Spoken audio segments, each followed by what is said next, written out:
like this, and then his hands reached out to the bed sheet and put his bed sheet. The one that was close to him almost ran for his life. Because after I had removed my hand, right, so I prayed for him to receive his life back, and he did. So I moved closer to the bed to see what was gonna happen. So the boy that had been completely dead, he was completely covered, dead. And then he reached out his hands like this and pulled the bed sheet off of his face. Huh. The one that had been crying, talking about wake up. The boy, the boy wanted to run for his life, but it's just that he was the one at the end. The dead boy had been at the beginning. For those that know how double deckers work, right? So that means that he had to jump over his dead friend to even get off the bed. So, but now his dead friend is laying there, but he had just pulled the bed sheet off. The boy was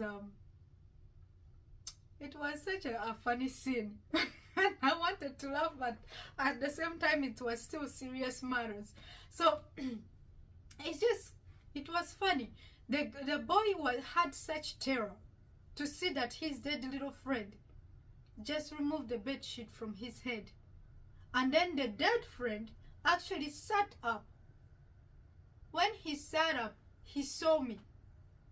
He looked right at me because I was beside his bed like this. He turned and he saw me. And he smiled. Oh.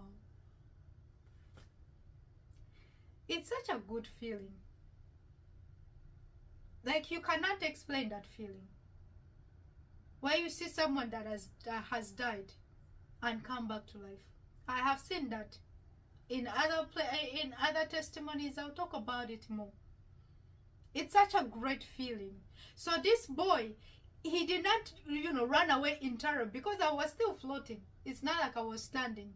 And I don't know, maybe to him, I don't know what I was in his face. Maybe some kind of a ghost, or maybe he thought I was some kind of, an angel. No, I was just some random, woman that God just drove to this place. I was not anything special. So he looked at me and he smiled. The friend couldn't say anything because he was still in shock that his friend was now alive. So I stood back and smiled at him too. And then he turned to his friend or his brother, whichever relationship they had. And then they hugged each other. And they were crying. Oh, it was touching. But anyway, I didn't get to see the rest of it. I was pulled back to another bed, and I had to pray for another little boy. Pulled back again, pray for that too. Pray. So there was death.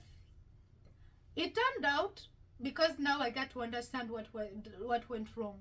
It turned out that evening, before they ate their dinner, someone had poisoned the food. It's like there is real evil in this world. And if you're not careful, you're going to be a victim to these evil demonic people. Someone had poisoned the entire food. Because when I'm still healing these children, the boys, those little girls that I had seen earlier, they were now on the ground. Some of them, just a few little ones of them were still alive, running around. But a lot of them were on the ground and they were holding their tummies like this. So the person that had poisoned the food, it's like he wanted the entire school to be finished. But for some strange reasons, the teachers were okay. Maybe they ate different food. Anyway, I never even thought about it. Maybe they did eat different food.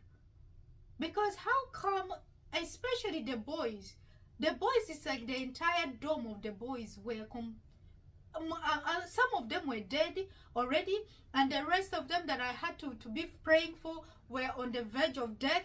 Others had to come back to life. So especially the dome of the boys, it was disaster there. The spirit of death was so bad that the entire dome was like under the shadow, or under this gloomy shadow.